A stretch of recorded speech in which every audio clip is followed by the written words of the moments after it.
Do you feel like you're running on empty no matter how much rest you get? Are you feeling frustrated because no one has answers as to why you're chronically fatigued? You have so much stuff you need to do, but you're unmotivated because you're so exhausted. Well, in this video today, I am going to count down the top 5 causes of chronic fatigue from a functional medicine standpoint. And by the end of the video, you will have strategies to incorporate into your lifestyle to help you reclaim your energy. Hi, I'm Dr. Var. I'm a board-certified family medicine and obesity medicine physician. I'm also certified in functional medicine.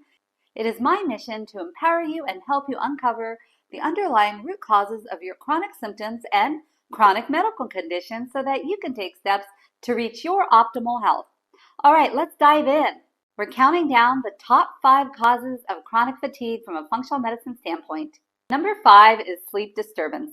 A lot of people think that getting a good amount of hours of sleep is all you need to feel better the next day. But that is only half of the equation for good sleep.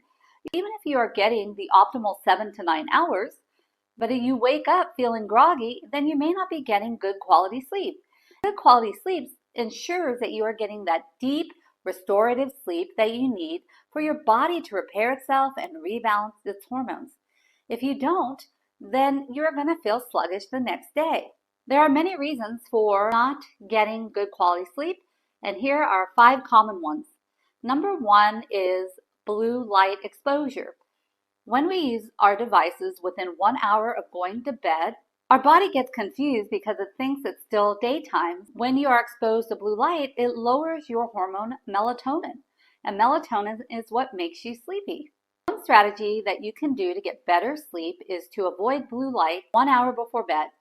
If you absolutely must use a device, then make sure that you wear blue blocker glasses that blocks the blue light.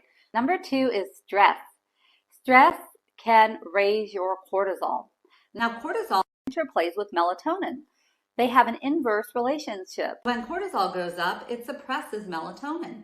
Normally, your cortisol is supposed to be high in the morning and then it tapers off at night so you can sleep because cortisol is your alert hormone. It keeps you awake. When you are stressed, this increases cortisol, and so your cortisol may be higher at night when you're sleeping, thus suppressing melatonin and making it harder to go to sleep. And when you eventually fall asleep, you'll find yourself waking up at 2 or 3 in the morning. So one very important strategy to get better sleep is to really engage in some sort of stress reduction practice before bed.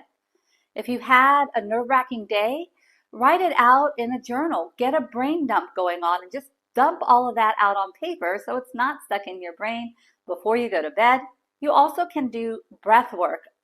There's a particular pattern that really works well to help you fall asleep, and you can do it a couple of times before you go to bed, and that helps lower your cortisol. It's called the 4-7-8 breathing technique. You inhale through your nose for a count of 4, you hold for 7, and then you exhale through your mouth for a count of 8. It's something that you have to get into the practice of doing over and over again, and you will find that you will be getting better sleep and feel much more refreshed when you wake up. Number 3 is your environment when you're sleeping. Is there a lot of noise? Is there a lot of light? Is it too hot or too cold? You want to make sure you control all those variables because those do affect your sleep.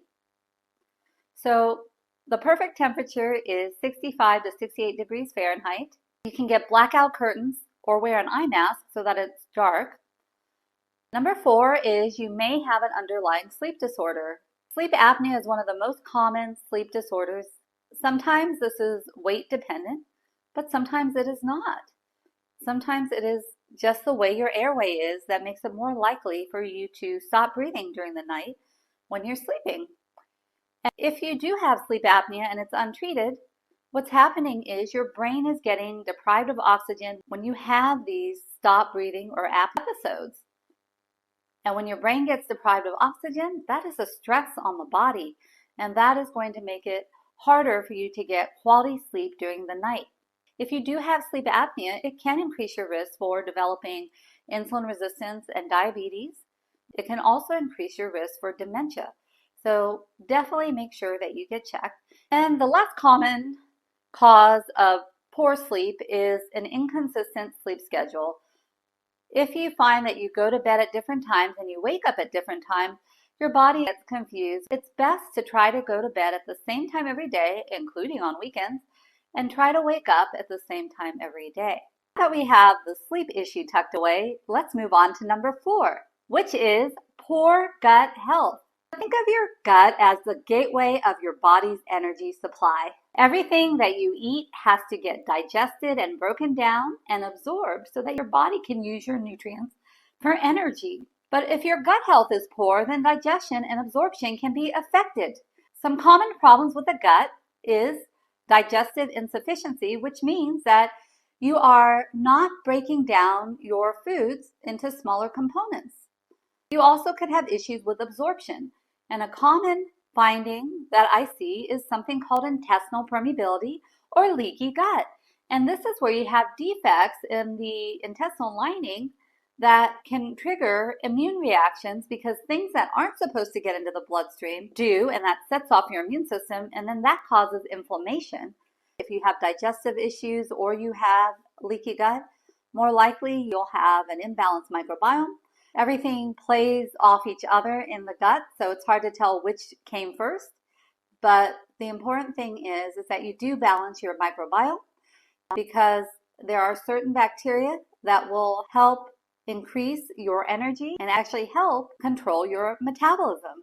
So when your gut is out of balance, then you'll feel sluggish and foggy because you're not getting that regulation by these good bacteria of your energy.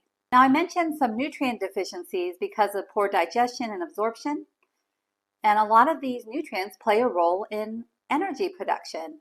So a lot of your B vitamins, magnesium, vitamin D, and iron, all of those are so important for your body to produce energy.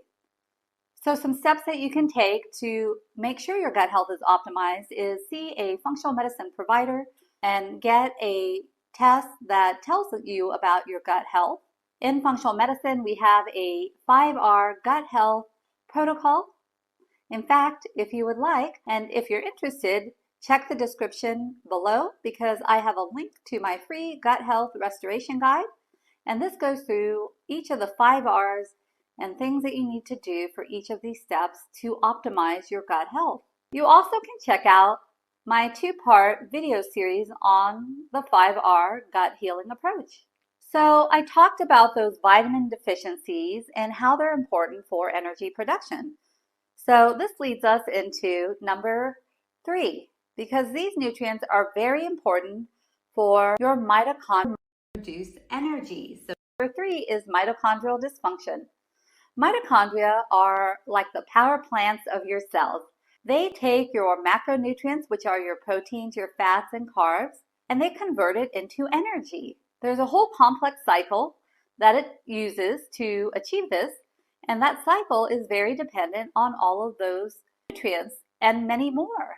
That is dependent on the B vitamins, the magnesium, the iron, vitamin D. It's also very dependent on coenzyme Q10, carnitine, and many other nutrients. So if your mitochondria are not getting the nutrients they need, they can't make enough energy.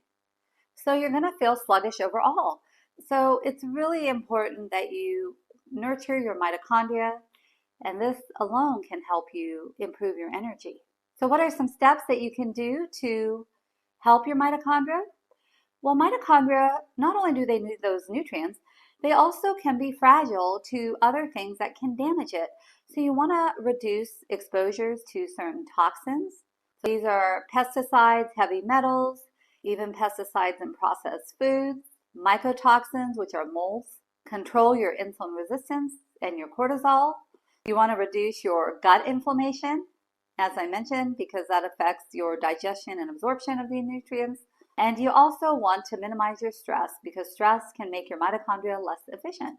You want to avoid too much sugar and processed foods because those can overload the mitochondria and create something called oxidative stress. And oxidative stress is where you can actually get damage to your mitochondria. So some simple steps that you can take to improve your mitochondrial health is eat meals that are rich in protein, fiber, and healthy fat, and occasionally a non-processed whole grain carb. That leads me to number 2 in our countdown, and that is hormones. Hormones are very important in regulating your mitochondria, regulating your gut, and your sleep. So let's get through the hormones that can affect your energy. So I already mentioned cortisol and how cortisol is higher in the morning and then it tapers off through the day and tapers off at night so you can sleep. If you're chronically stressed, it's very important that you do some sort of stress management technique so that you can lower your cortisol. There are also supplements called adaptogens, which help balance your cortisol. And some of my favorites are holy basil, or it's also called tulsi, and rhodiola, and ashwagandha. You check with your doctor first before you start any supplement to make sure it's right for you. Some symptoms that you may have dysfunction with your cortisol is you wake up exhausted. You're waking up early morning hours, like 2 to 3. You feel wired but tired before you go to bed. Or if you're in total cortisol burnout, then you may not even have much energy to do anything at all. So if you have these symptoms, go to your functional medicine provider and you can get a salivary cortisol test. Cortisol is best measured in the saliva. I have a lot of patients that ask me to check the blood work, but the blood work is not really accurate for these kinds of conditions. There are some extreme cortisol issues that they do recognize in conventional medicine, and it may play a role in detecting something called Addison's disease. But as far as just having some cortisol dysfunction, which in functional medicine we now call it HPA axis dysfunction, you want to get a saliva test. And the saliva test will have you do at least 4 samples through the day to see what your cortisol pattern is. Some labs will be able to do something called a cortisol awakening response, and this tells us your stress resiliency. So if you have very low stress resiliency, we know that you are in even more trouble. And there are certain steps and protocols that we can help you with to improve this dysfunction. On your own is to start your mornings with some sunlight. Getting sunlight can help regulate your cortisol naturally because it balances your circadian rhythm. You want to reduce caffeine, especially in the afternoon, because caffeine can increase cortisol. If you're very sensitive to caffeine, I would even recommend avoiding it 8 hours before bedtime. And you also want to engage in some sort of stress reduction practice, as I've been mentioning. And these are things that help stimulate a nerve called the vagus nerve, which is like your anti-stress nerve. If you Google vagal nerve exercises, you will find a whole bunch of different exercises that you can try. Pick a couple that you feel comfortable doing every day, and over time this will help you manage your stress. Another hormone that's responsible for energy is thyroid. Now, with thyroid disease, there can be hypothyroidism, where you're not making enough thyroid hormones, or hyper, where you're making too much. Now, hyperthyroidism, you tend to feel more jittery, more anxious. You might have sweating, you might have diarrhea, your blood pressure and your pulse may be elevated. And that is something that requires special evaluation by your doctor or endocrinologist. Hypothyroidism, which is more common, is where you're not making enough thyroid hormone, and this can definitely lower your energy. You can have cold intolerance, hair loss, dry skin, irregular menstrual cycles, constipation. You can have depression. I've had several patients over the years that just come to me thinking they're depressed and they don't know why. It's just out of the blue, and we check their thyroid and we find out that that's the cause. Most healthcare providers will check a TSH and sometimes a free T4. And that might be a good screening test, but if you have a lot of thyroid symptoms and your TSH is normal, you still may want to get an expanded thyroid panel, because sometimes it's not just about medication. There are a lot of nutrients that the thyroid depends on to run optimally, and sometimes we can tell this based on the more expanded panel. So the more expanded panel includes something called a free T4, and this is your inactive thyroid hormone. Your free T4 has to get converted to T3, and so I will check a free T3. And if your free T4 is normal but your free T3 is low, then I'm concerned that you may not be converting your T4 to your T3 appropriately, and this may be why you're tired. This conversion is very dependent on zinc and selenium. So incorporating high zinc foods such as pumpkin seeds or selenium-rich foods such as Brazil nuts in the diet can help improve this conversion, and you can start feeling better and see an improvement in your numbers. I will also check your thyroid antibodies because if those are high, that tells me that you most likely have Hashimoto's thyroiditis. And many people will respond to a gluten-free diet because gluten is chemically similar to the protein structure in your thyroid. If you have a gluten sensitivity, your body will also attack its thyroid too anytime you eat gluten. So going on a gluten-free diet can help with Hashimoto's.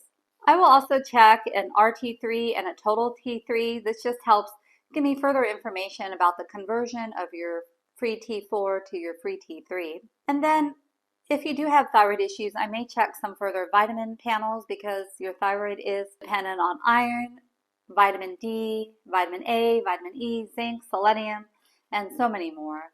And last but not least are your gonadal hormones or your estrogen, progesterone, and testosterone. For women, low estrogen or progesterone or high estrogen can cause issues with fatigue. So you can ask your healthcare provider to check your hormones. It's a little bit trickier if you're still menstruating, but if you're postmenopausal, it's a little bit easier to check because your hormones don't cycle so much. If you are still menstruating and your budget allows, I would actually recommend a urine test. The most common one is the Dutch test, or to do a salivary hormone collection where you take several samples over several days to really get a good feel as to what your hormones are doing. But if it's not within your budget, a lot of times I will order the blood tests on patients and just have them get their estrogen on days 3 to 5 and then get their progesterone done days 19 through 22 to see what they're doing. But it may not be 100% accurate, but it gives us a guide to go by. And in men, low testosterone can cause low energy. So some things that you can do to support your hormones are to really support your liver detoxification, especially for estrogen, because if you are not detoxing well and if you're not having regular bowel movements, this can actually allow estrogen to be reabsorbed and increasing your estrogen levels, causing high estrogen conditions such as PMS, endometriosis, even worsening perimenopause symptoms. And finally, we are getting to the last part of our countdown. So finally, number one cause of chronic fatigue are blood sugar imbalances. So think of your energy like a car on a road trip. You hit the gas hard and you tend to burn through your fuel fast. Eating sugary foods is like hitting the gas pedal hard. You speed up fast, but you burn up the fuel quickly. Stop for gas over and over again. But if you eat balanced meals with protein, fiber, and healthy fats, this is like setting your car on cruise on a steady speed, keeping you going without constant stops to refuel your energy. Nowadays, our foods that are available to us are highly processed, and as a result, many people are insulin resistant. And what this means is normally after you eat and it goes through all the processing through the digestive system, your foods get broken down into sugars, especially from carbs. This then gets into your bloodstream, and this triggers your pancreas to release a hormone called insulin. And insulin's job is to take the sugar to your cells, knock on its door, and your cells opens its door, allows the sugar to come in so that it can use it and process that into making energy molecules. Over time, if you are eating a poor diet, you're eating highly processed foods, your system gets overloaded. And what happens is the cells start closing their door because they're like, we don't need any more sugar. We don't want it. So when the normal amount of insulin comes, it knocks on the door and the cells don't answer. So what happens is this signals your pancreas to try to make more insulin because it wants to try to get through that door. The insulin kind of floods through that door, pushes it down, and allows extra sugar to try to come in there. Thus, your sugar can actually drop. So many people who are insulin resistant initially may even have low blood sugar episodes or hypoglycemia. But this high levels of insulin can actually damage the cells in the pancreas that make it. So eventually over time, your body can't compensate, and that's when you become diabetic because your body is not able to make enough insulin to really control those sugars. And your insulin levels may even start to drop. But because the insulin can cause your sugars to drop, this can really wipe out your energy. So it's really important if you are insulin resistant or to prevent being insulin resistant is to really limit your intake of processed foods. This is anything that's not in its natural state. Proteins like meats, fish, beans, dairy products if you don't have a sensitivity, fruits, vegetables, non-processed whole grains that I mentioned earlier. So you want to try to stick to those types of foods. Anything that comes in a box or even canned beans, I was surprised. A can of kidney beans had high fructose corn syrup, which is sugar. So you really have to read your labels if you do buy anything in a can or box and make sure they don't have any added sugars. Now, if your diet is pretty much all processed foods now and you're starting to have panic even thinking about cutting it out, just start slowly. Start with one type of processed food that you may eat or drink more often. I have a lot of patients that will cut down their sodas to half, so they don't even completely eliminate. And that even can do wonders for your numbers and your weight. So start small if it seems too overwhelming. We're not all looking for perfection. Some of the other functional medicine gurus that I absolutely love out there are like, you have to just avoid it, you have to eliminate it, but that's not real life. This has to be doable, and that's my goal, is to give you strategies to try to help you incorporate in your life so you can work towards optimal health, and it's your choice. So some strategies that you can do to help with your blood sugars is to eat proteins, healthy fats, and fiber. So again, this goes with our common theme, but it's so true. And if you do want to eat something junky, they have found that eating your vegetables, your protein, healthy fat, and then your carbs in that order may help reduce that insulin spike and also reduce the glucose load on your body.